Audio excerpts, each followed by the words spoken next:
The Carter-Jenkins Center is going to present this evening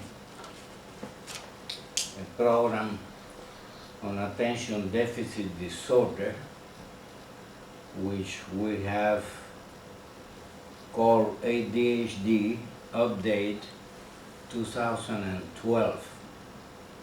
And then you have the person that is talking to you tonight.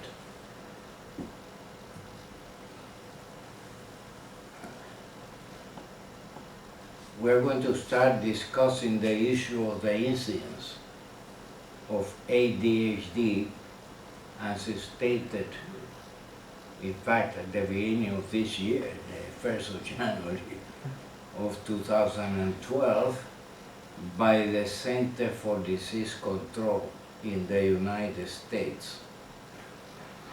But let me make a few comments. There's nothing spectacular in this update. There are a number of things that are of interest, and of course many of them have a tendency to surface and resurface periodically, though the issue is more or less already resolved, but there are always some remaining questions in the mind of some individuals or some of the people that suffers from this disorder.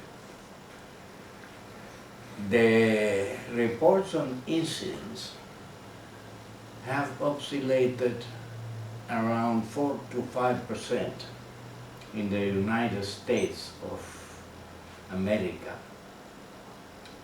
And there have been some individuals that have given a range of 4 to 15%, which seems pretty high.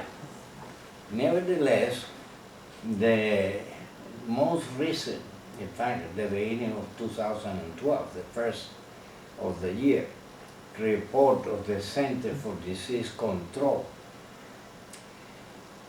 has said that nearly 1 in 10 children in the United States is being diagnosed with attention deficit hyperactivity disorder. And as I said repeatedly, that comes from the Center for Disease Control and seems to be a reasonable, accurate percentage, but it's quite an increase over the 4 or 5% that have been assumed in general terms until very recently. Now the report implies that there have been more than 2% increase in the diagnosis of ADHD if you compare this last year, 2011, to a decade ago. And that was what they reported. So as you see, there have been a considerable increase in the number of diagnoses of this disorder, and that applies to children, adolescents, and adults. Now, number 2, we have a note saying that researchers at the University of Illinois claim that attention deficit hyperactivity disorder children that play outdoors in settings with lots of green, grassy open fields, parks, etc., daily or several times a week have milder symptoms than those that do not, which is a somewhat surprising finding, but that's what have been reported by these researchers. And they said that kids with attention deficit hyperactivity disorder who play outside in the type of setting that we describe have milder ADHD symptoms than the children who play indoors at playgrounds that are not grassy. There is not a lot of green grass in them. These researchers wanted to measure the effect of routine exposure to green outdoor spaces on children that had been diagnosed with attention deficit disorder. And then they say that about 9.5% of children aged 4 to 17 are diagnosed with ADHD according to data that came from 2007 from the Center for Disease Control and Prevention, which, as you see now, have been increased to 10%. And these symptoms include poor impulse control, severe difficulty concentrating on hyperactivity. The study will be published in an upcoming issue of the Journal of Applied Psychology, Health, and Well-Being.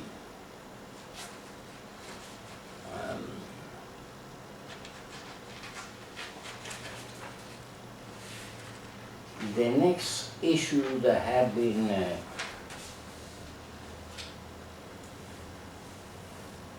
investigated have been the issue of pesticides and do they have any role on the attention deficit hyperactivity disorder. Now, as you know from the lectures that we have on attention deficit hyperactivity disorder, in our web page, which are several, all kinds of things have been linked to this disorder, to ADHD, including colorants, sugar, fluorescent lighting, all kinds of things. Most of it has, of course, remained unproved. But there are still people, particularly patients or parents of children, that will swear to it that the children that have ADHD are affected by either the colorants in drinks or food or similar things. Whether this is correct or not is a different issue. The research has not supported these views, but you cannot argue with the parents of children that are making these observations. Maybe they are right. In any case, in the case of pesticides in food and the possible link to ADHD, the following have been reported. That the level of pesticides that are generally encountered anywhere in the country, in food, as well as around the home, because pesticides are used at home for a variety of different reasons, are significantly increasing, according to this report, the children's risk of developing attention deficit disorder, and could be causing an increase in the number of children living with the condition, according to this new research that was published in the Journal of Pediatrics. So, as you see, that's certainly an interesting finding. Of course, it tends to ignore the fact that the reality of it is that the attention deficit disorder is, whether with hyperactivity or not, is in reality an inheritable disorder. It's a genetic disorder, and as you will see, there are some reference later on in the lecture at the genetic findings that have taken place recently. Though that remains essentially unclear, nevertheless, a study of twins clearly shows that this is a genetic disorder and that is always one of both parents may have the disorder as well. So, to attribute the beginning of the disorder to pesticides may be true, but it's somewhat questionable. What may happen, perhaps, is that when children are exposed to pesticides, then the symptoms that they may have because of the genetic disorder that they have inherited may become worse.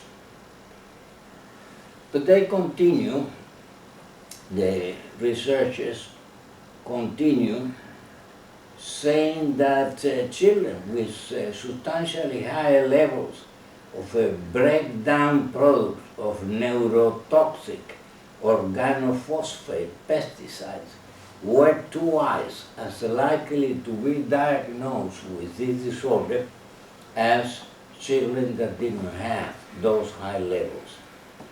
The university researchers concluded that parents should buy organic food for kids.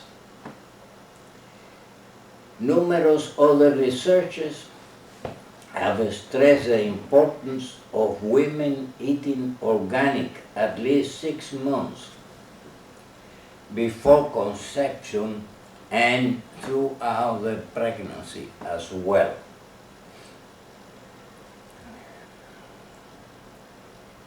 So this, on the other hand, is not the first study that has appeared that has linked this class of pesticides, the organophosphates, to Adhd or to other type of human health problems. However, in other studies, look at farmers or others who work closely with pesticides day in and day out. They have looked at that particular group, and this study is the first one to look at everyday exposure levels in children from around the country. And as it turns out, US kids seem to be exposed to somewhat harmful levels of pesticides in their food day in and day out. So the other studies that have appeared in this relationship have concerned people that work with pesticides, like farmers, or are exposed to it for that reason. Now another point is point 4 is related to a researcher from the Australian National University who claimed that the two most common types of attention deficit and hyperactivity disorder, that is the one that is called predominantly inattentive and the one that is called the combined type, may benefit from individualized assessment and treatments. This is an idea that has been floating around for some time. Those of you that may have an experience, and by experience I mean considerable experience treating this type of patient, may like me not have that impression that they all respond reasonably well to the same kind of medications if you use the right kind of doses and the right kind of timetable. But according to this new research that was looking at the similarities and difference between these two most common types, that is, the ones I described, the predominantly inattentive type and the combined type, and they say that they could greatly benefit from an individualized assessment and treatment, which means there may soon be a call to change the Hdhd guidelines, they say. But they don't offer any suggestions as to what the differences are in the treatment or what kind of treatment should be more applicable to the one type than to the other. This research was performed by a lady by the name of Lisa Gomez, which is a postgraduate researcher at the Australian National University.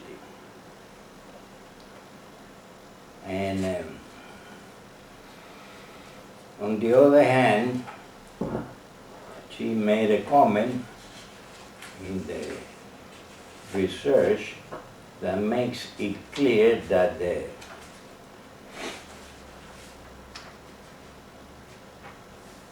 findings really go against the notion that these two types are separate disorders, which some people have been claiming. So rather, her study indicated that boys in both type of ADHD group suffer from considerable obstruction in the areas of attention and memory, and that they share many similarities concerning the nature of their disorders, which is something that I strongly agree with. The fifth point is an interesting one, and this is a new one. An intestinal membrane receptor protein called guanylyl cyclase C, GCC, known for its role in intestinal functions when deleted or knocked out in a mice model developed in Dr. Gianella's lab, show increased hyperactivity and attention deficit related to reduced dopamine level, which is consistent with what is observed and assumed to be related to the human ADHD disorder. So this biochemical pathway, which have been long associated with diarrhea and intestinal function, may provide, they believe, a new therapeutic target for treating the attention deficit hyperactivity disorder, as well as some other types of neuropsychiatric disorders. And this is a study that was done by scientists in both China and in the United States, and it was reported in 2011 August number of Science.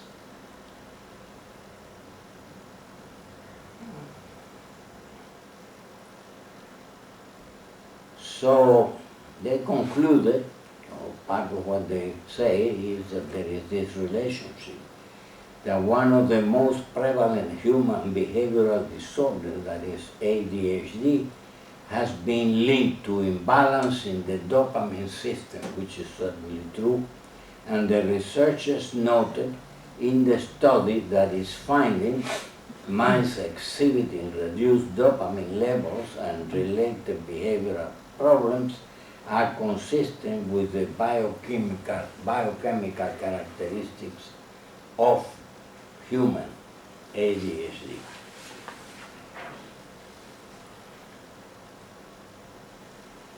Now this is a problem that is discussed frequently and that is really a worrisome problem. And that is the problem of fakers of this disorder. And in this study, they concluded that 1 in 4 adults may be faking having this disorder, or maybe kind of increasing the description of the symptoms in order to get the doctors to give them the kind of medication that they would like to have. And for this, there are a variety of reasons as to why they do that. Now there is a diagram on the side there that, as you see, refers to what do doctors think. And you can see there that the numbers are significant, and that 62% don't have not suspected that the patients are faking the disorder, but 38% feels that they have. And this is something called Truson called that profiled 100 family physicians to try and test what was their opinion about this type of phenomena.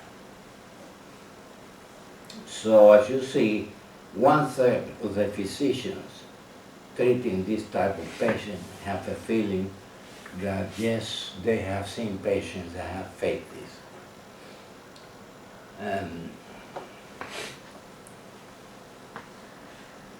Now, the study too mentions that 22% of adults in this study who were claiming that they suffer from attention deficit hyperactivity disorder try hard to skew test results to make the symptoms look worse, more severe, more dramatic, more incapacitated.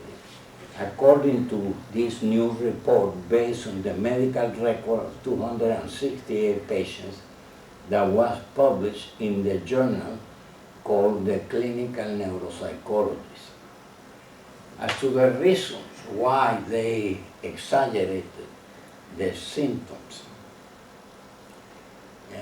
many of them had actually Hdhd, but as I mentioned, they embellished the report to ensure they got diagnosed with the condition and perhaps were given the kind of medication that they were seeking. Others didn't have the disorder at all, but were having a tough time dealing with the work load and life, and wanted to attribute this to this disorder. And of course, the researchers made the point that oftentimes that's not related at all with this particular type of illness, but is simply a depressive episode, a depressive state, or the result of anxiety or lack of sleep or a variety of other problems.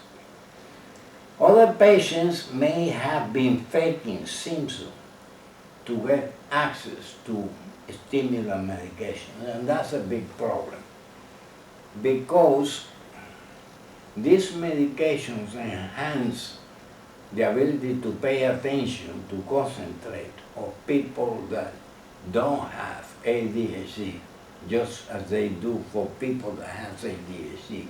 And for that reason, there are a large number of individuals who are trying to gain access to the medication and may fake it. And of course, it's not that difficult to do. You just read, any medical book that describes a condition. Is a popular condition that is described in the internet and a variety of other places. And people without experience might be fooled. Now, if you have experience treating this type of patient, it's not very likely that they will fool you. Because there are things that you will do to make sure that this is a certain proposition that you are being presented with, like in the case of students to talk to the school or the teachers, or to talk to the parents, or some relatives that may have some knowledge of the developmental history of this person and can tell you whether they had difficulties early on in school or not, and things of that kind, and you can sort it out.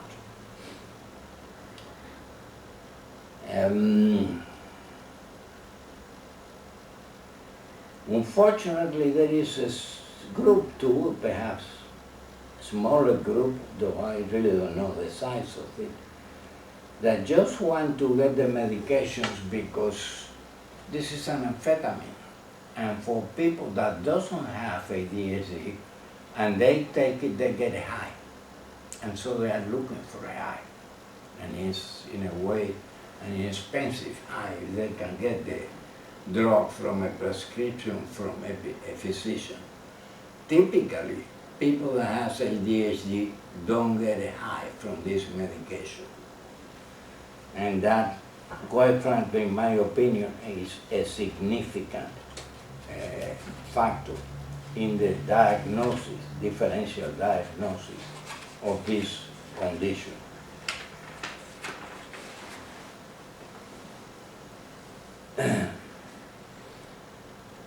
Now the problem, of course, is more difficult when you are dealing with an adult. When it comes to children, it's easier because except for the occasional condition that does happen, the parents want to use the drug and use the child as a vehicle to obtain the medication from the physician. And I have even known of cases where the people in the school, be that a nurse or a teacher, usually a nurse, that were in charge of giving a dosage of the medication, let's say at midday, to the children, took them for themselves and gave them instead an aspirin. So there are all of these things that are an important problem and need to be watched, because these medications are reasonably safe for people who suffer from the disorder. They may not be so safe in cases of people that don't really suffer from attention deficit disorder. There is a question of risk in children and adolescents that take medication for ADHD. And this has been a question, it's a serious question. It leads on occasion to suits of physicians, because there might be some incidents of children or adolescents that, for a variety of reasons, may have a sudden death problem. And if they happen to be taking medication for ADHD, it was not uncommon to blame it on the medication.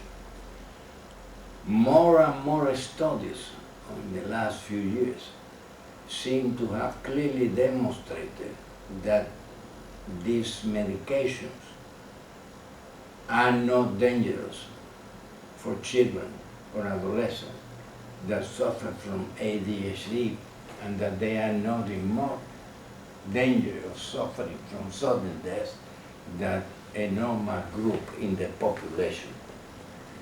But they, of course, may have other conditions, perhaps unknown, that could create that kind of problem. In any case, to avoid difficulties, I always recommend to people treating this type of patient to be extraordinarily cautious and careful, and in case of doubts, do make a consultation with a cardiologist, have an electrocardiogram done, and a good history, family history of sudden death and things of that kind, and get a report from the cardiologist as to his opinion in terms of the safety of using this particular type of medications. Now, in this study that came from the University of Pennsylvania health system,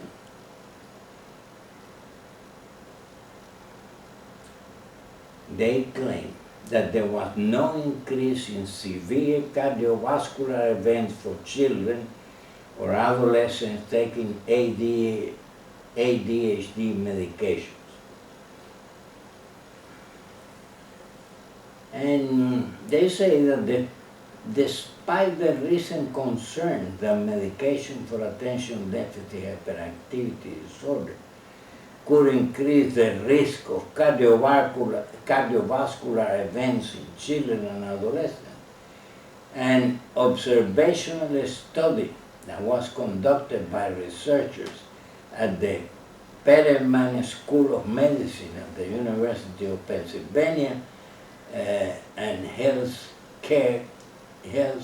Core Incorporated, finds that they are no more likely children with ADHD to die from a severe cardiovascular event than those who do not take the drugs. The findings that were published online in the Journal of Pediatrics provide the first analysis of such events in a large number of children and adolescents that were taking ADHD medications compared with children that were not taking it. And so, as you see, that should create some relief in the minds of parents that had some concern and had heard some remarks about the dangers of these medications. Now, the eighth point we have here is a study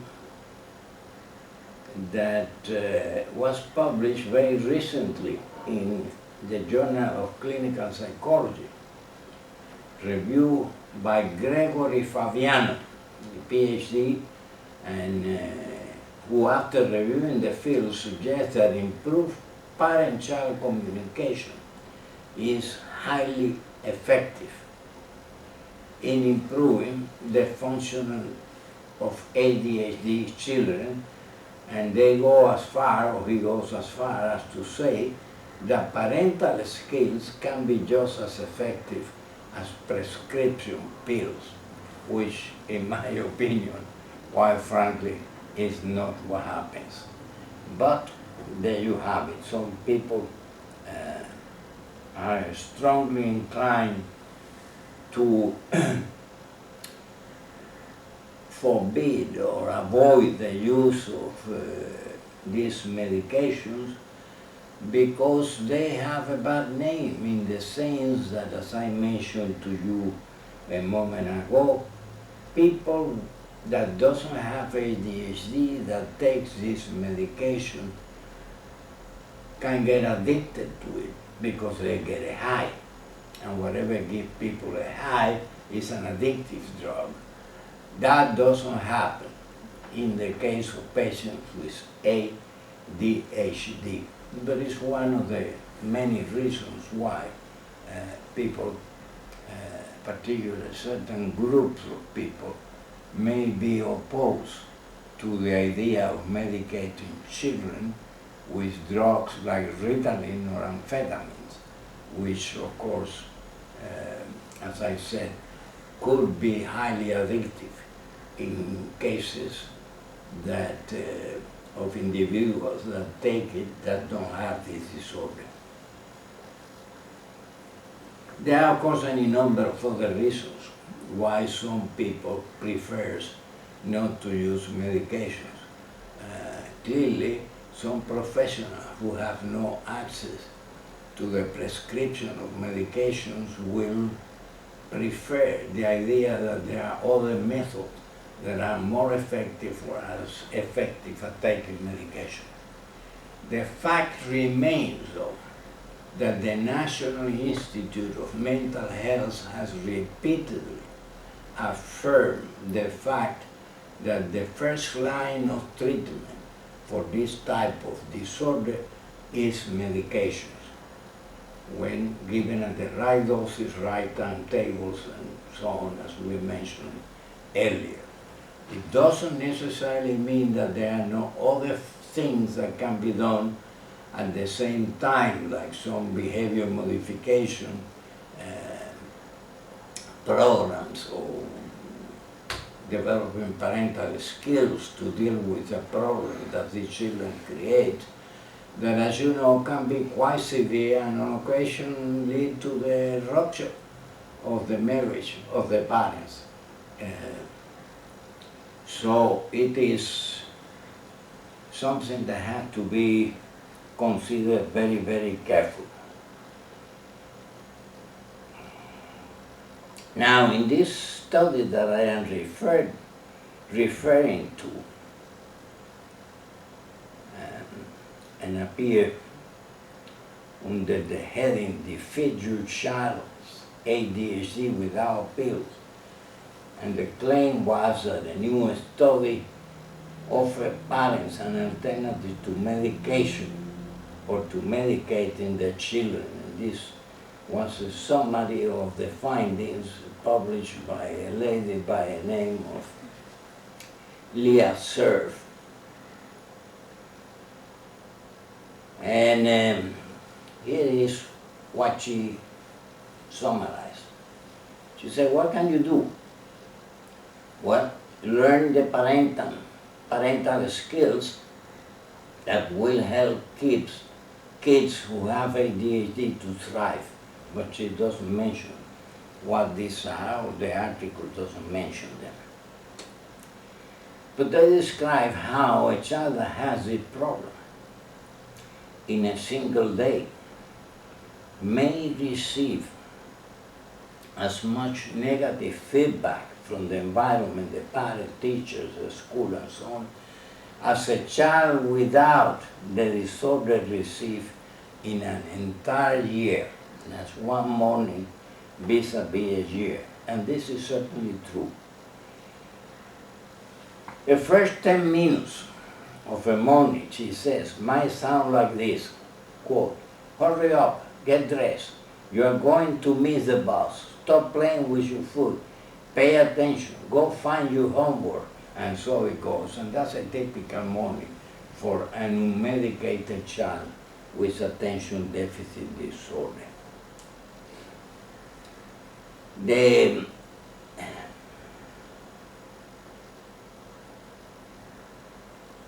study then take a look at the stimulant medication like Ritalin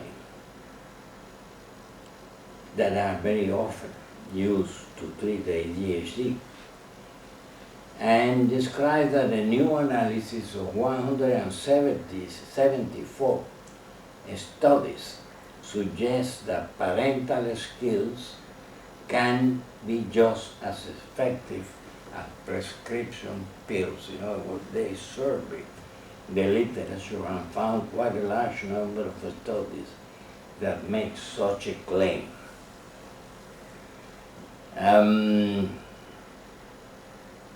As I mentioned to you, if you have experience with this and your experience is in any way similar to mine, that's far from the truth.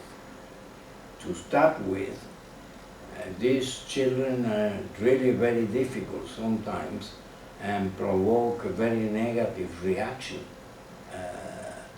in those that have to deal with them, let alone the fact that in many cases one or two of the parents of the child have the disorder and are themselves very impulsive, very irritable, and not really capable of taking some distance and avoid getting annoyed by the behavior of these children and the kind of problems that they create.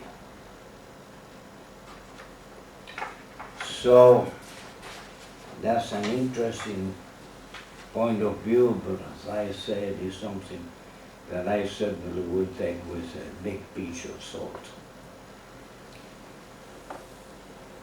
Now, this is an old question, and it's a question of food dyes and hyperactivity. It's similarly old to the use of or the presence of sugar in certain drinks and so on. In this case, this is a resurfacing of food dyes and hyperactivities. And the Federal Drug Administration is again looking at this problem mostly to satisfy a strong request of a consumers group. But this is what the Federal Drug Administration, if you look at my diagram there, had to say about food dyes and kids. And there was a statement by the FDA that there was, and this was published in the past, had never been rescinded. Not enough data existed to link dyes and hyperactivity. And they said as well, and this is a quote, data do not substantiate the link between the color, additives tested, and behavioral effects. So as far as the ADHD as far as the FDA, Federal Drug Administration, is concerned, dyes have nothing to do with hyperactivity, and there is no evidence that is the case, and it's a problem that has been looked at repeatedly, but there is a new request that have been made.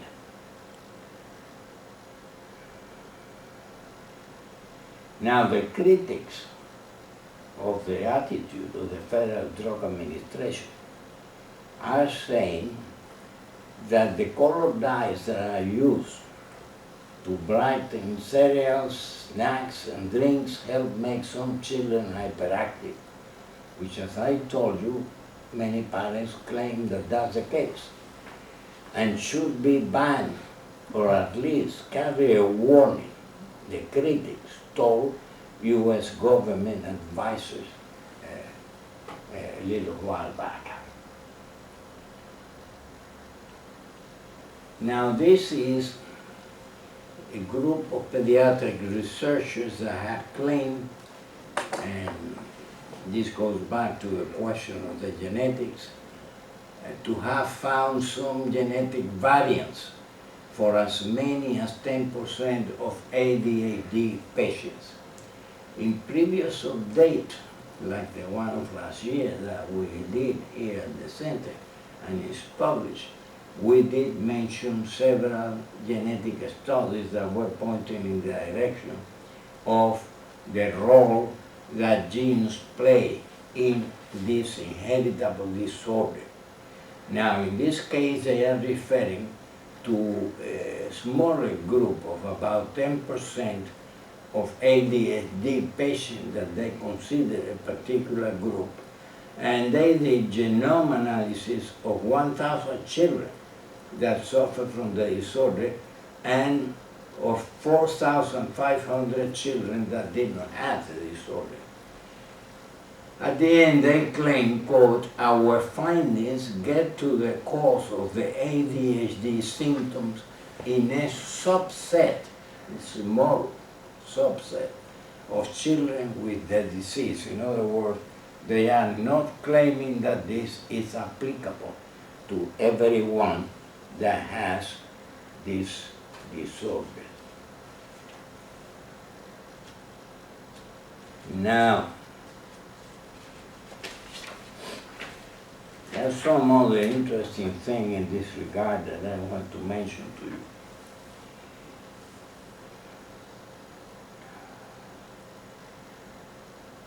And one is that they claim that significantly more defects found in neurotransmitter glutamate gene family for children with Hdhd.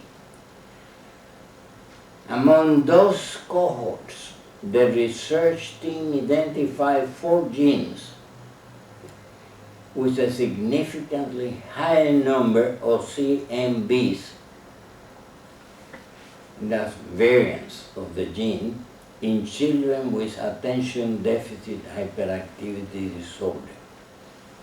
All these genes were members of the glutamate receptor gene family, with the strongest result in the gene GMRS. Our findings, as I said a moment ago, seem, according to the authors, to get to the cause of ADHD symptom in this subset of children.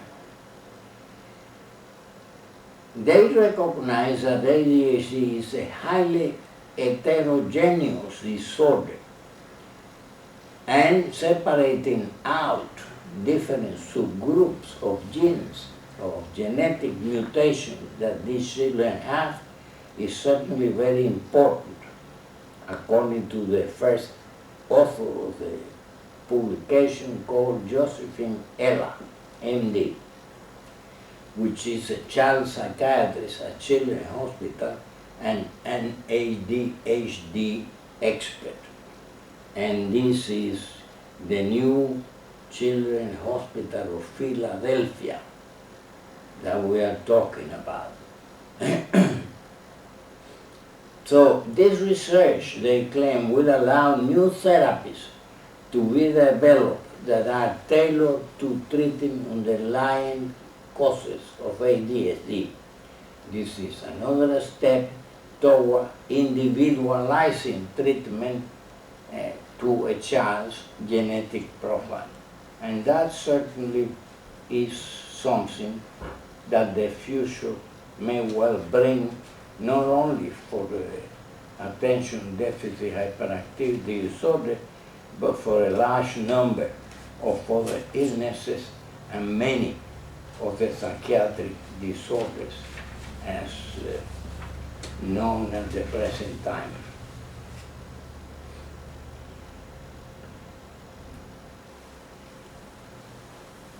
Now, this is another point that was made in an article that was published last August of 2011 in Science. Translational medicine researchers found some new ADHD genes that made a link with autism and other psychiatric disorders. This, of course, is a very unclear area, but they found some kind of a link which is not without interest.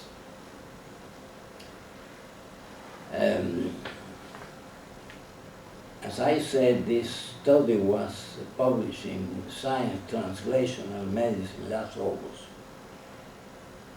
And the research was done at the hospital for sick children, sick kids at the University of Toronto, and has identified a few more genes in attention deficit hyperactivity disorder and shows that there is an overlap between some of these genes and those that are found in other neuropsychiatric conditions, including such things, as I mentioned, as autism spectrum disorder, ASD.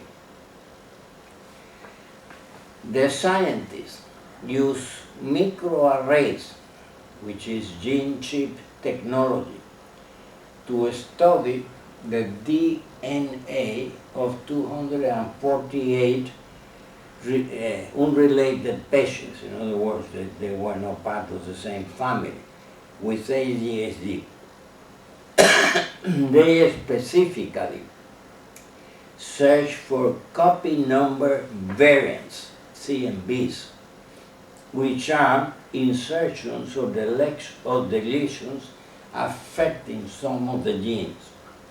In 3 of these 73, 173 children from whom the DNA for both parents was available, they found spontaneous CNVs which occur when the parents are not affected and mutations are new to the child. In other words, the parents don't show it.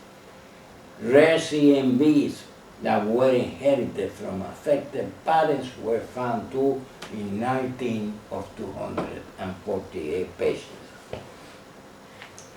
Most individuals that have ADHD, they say, also have at least one other condition, which is generally true, such as anxiety, mood disorders, conduct, or language disorder. Conduct disorders are extraordinarily common in this type of population, and partly due to the irritability, partly due to the fact that they are extraordinarily impulsive and don't always have the ability to think before they act, though later they regret what they may have done. Up to 75% of people with the autism spectrum disorder also have attention deficit disorder with or without hyperactivity. In my experience, usually with hyperactivity, and that's common. a lot of these associated problems probably arise from the fact that they are sharing genetic risk for different conditions, says Shasha, which is one of the researchers. In other words, these children are tainted by having inherited genes that are related to more than one neuropsychiatric condition.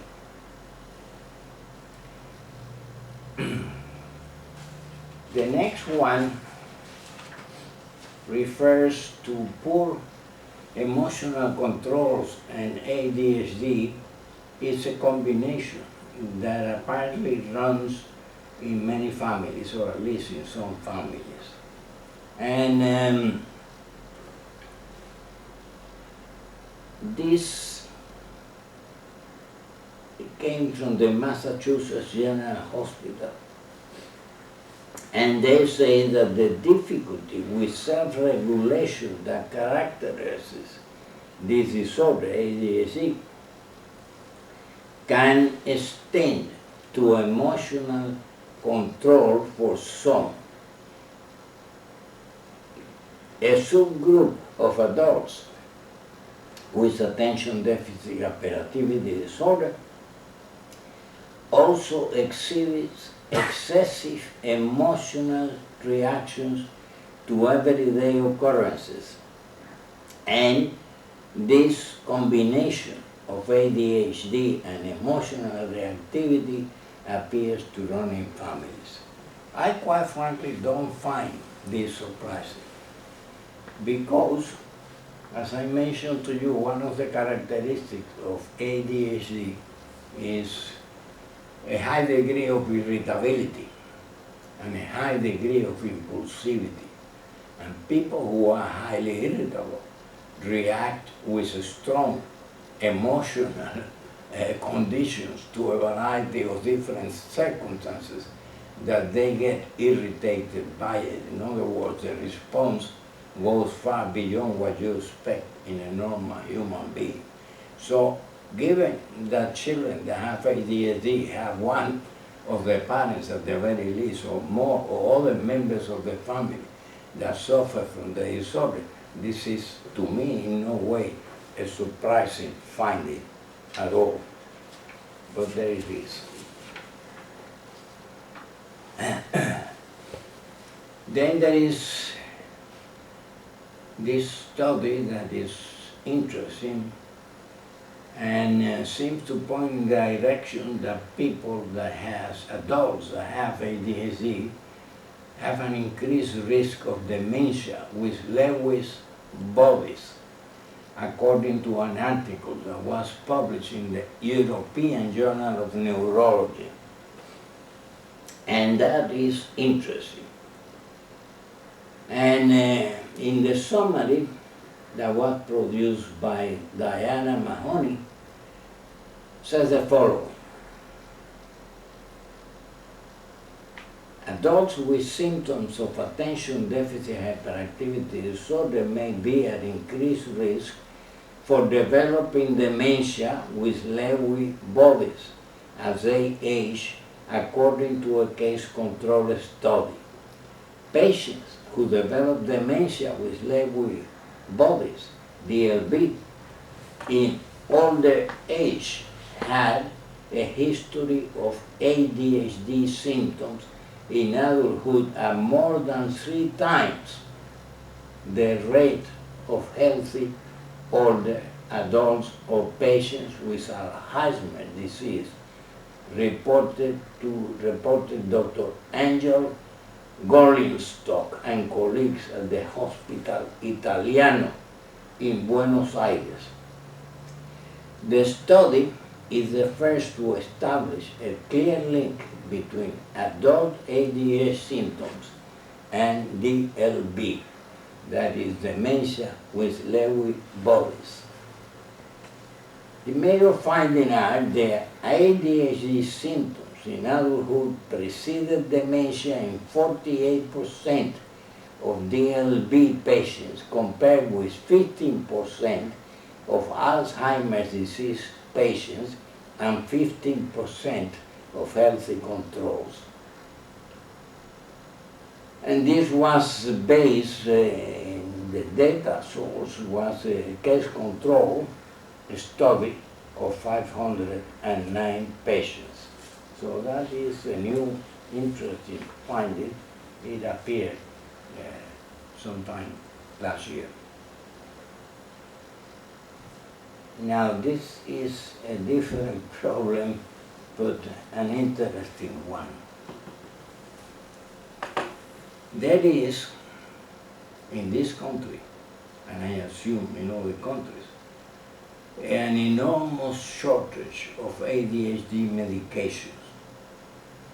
And I will tell you the various reasons for it, which apparently run from greed by the pharmaceutical companies, as you will see in a moment how that works, to inefficient procedures of the Federal Drug Administration.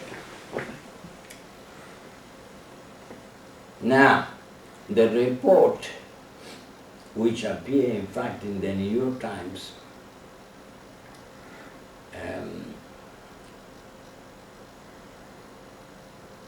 in the 1st of January of 2012, says that medicine to treat attention deficit hyperactivity disorder are in such short supply that hundreds of patients complain daily to the Food and Drug Administration that they are unable to find a pharmacy with enough pills to fill their prescriptions.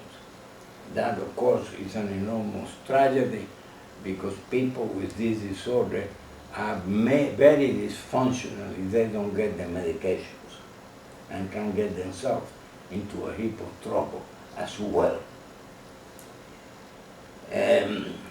This shortage is, and this is an interesting fact, significantly or particularly affects the cheaper genetics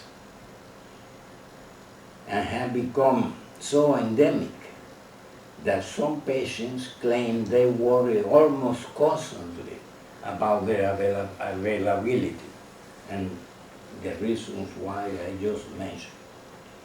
Every year, and you will see now how this is explained, the Drug Enforcement Agency accepts applications from manufacturers, the pharmaceutical companies, to make these drugs, analyzes how much was sold the previous year, and then allots portions of the expected demand to the various companies to cover what apparently will be the needs.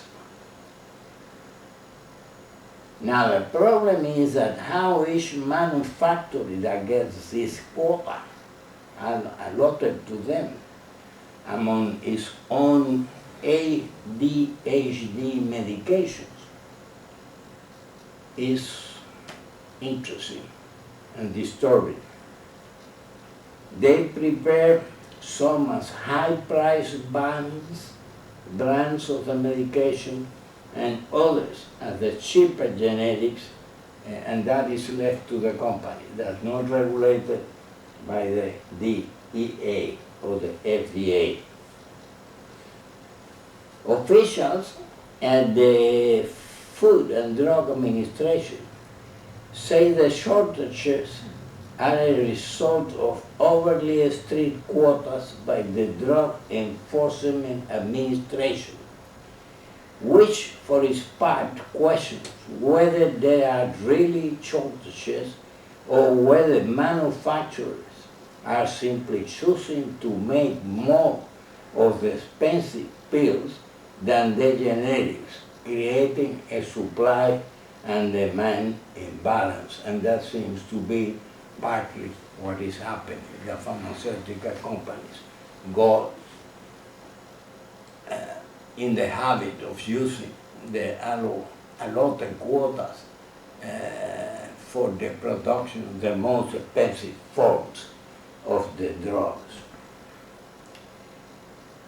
Some high-priced pills are indeed readily available, and DEA officials said that so long as that is the case, they believe that ADHD drug supplies are adequate.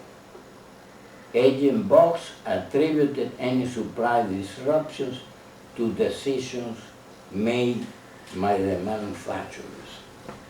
Obviously, there is something that is not quite right about that, because a lot of people, these drugs are extraordinarily expensive.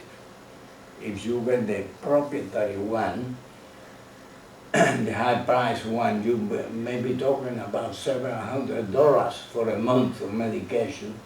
And of course, there is a large number in the patient population of ADHD that simply could not afford these drugs and need the generic. So something will seem to need to be done to correct this imbalance. Now, there is a comment here where they kind of compare the high that you can get from some of these prescriptions, as I said earlier, if you don't have ADHD, to cocaine highs. And they say that doctors wrote 51.5 million prescriptions for ADHD drugs in the year 2010, which is the year for which there is the latest information, with a total sales value of hold yourself in your chairs of $7.42 billion.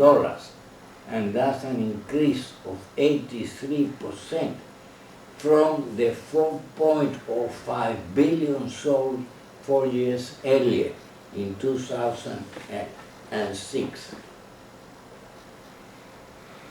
Now, since these drugs have been shown to improve concentration, as I mentioned a moment ago, and not just in people with ADHD, but in anybody, they have become very popular among students and some adults who are seeking student aid. And since they can impart euphoria that users have likened to a cocaine high, the pills are sometimes ground up by people who snort them for a thrill. And of course they will become addicted to it because they don't have the disorder. Now let me briefly refer to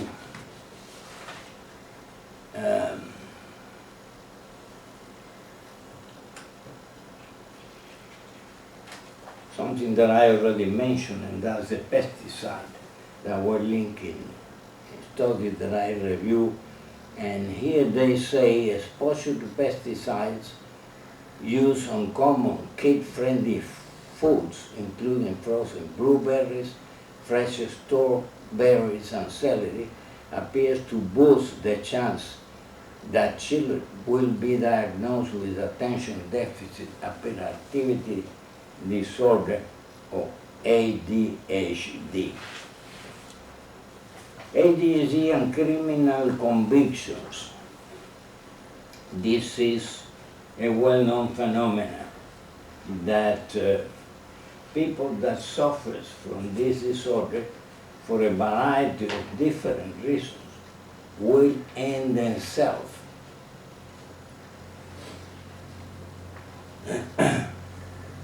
in jail.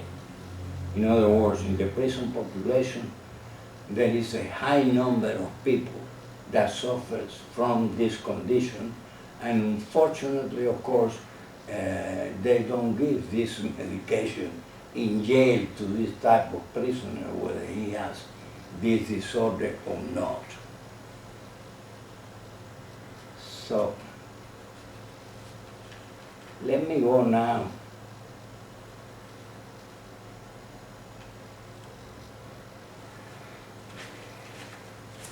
to this question of gestational diabetes and Hdhd risk.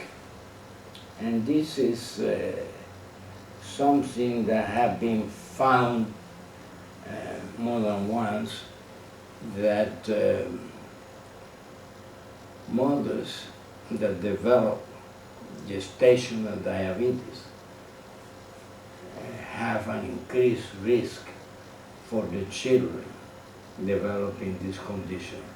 Again, this seems to me somewhat of an obscure area, given that this is in reality a genetic disorder, though it is not impossible that it may be made more severe by this condition. But I don't know what else to say about it. Here you have what is called the neurological basis of the Hdhd disorder. I'm bringing this back because this is an interesting diagram that appeared in 2009. And in a way, as you see, it shows very clearly how the prefrontal cortex exercises a top-down regulation of attention behavior, and there you have the different connections. The focus points are that the prefrontal cortex, that is the PFC, regulates attention and behavior, and the lesions of the cortex, prefrontal cortex, induce a profile of poor sustaining attention, distractibility, impulsivity, disorganization, and poor planning. And this is a very well established fact. And there are some studies, radiological studies, that seem to show that the prefrontal cortex is not of the same size in the individuals with ADHD as it is in normal people. The next point they make is that functional and structural imaging studies of subjects with attention deficit hyperactivity disorder reveal difference, as I told you, in the prefrontal cortical sequence and poor performance of prefrontal cortex task. And so it goes. It gives you several points that demonstrate a fact that is now well established, and that is that the prefrontal cortex controls much of the emotional behavior that is triggered off by the amygdala as a response to external events, and in people who have this disorder, that's somewhat damaged, and so they are impulsive and may react impulsively rather than thinking about the problem and then reacted. They do it immediately and may regret it later, as I mentioned. And of course, they, being highly irritable, may produce all kinds of maladaptive responses that are not in the best interest and tend to create problems for them at work, in their marriage, in their relationship to other people, etc. And that's what I had in terms of this update. This is the Carter-Jenkins Center, which, as you know, is a non-profit organization. And as we said here, we are devoted to improving mental health across the world by means of these educational programs. And you can help by sending your tax-free donation to the center, and you have the address there. This is the end. If you have any questions, you can refer them to us, and if we can, we will answer them for you. The questions can be referred to the address given above, and I thank you for your attention. Thank you.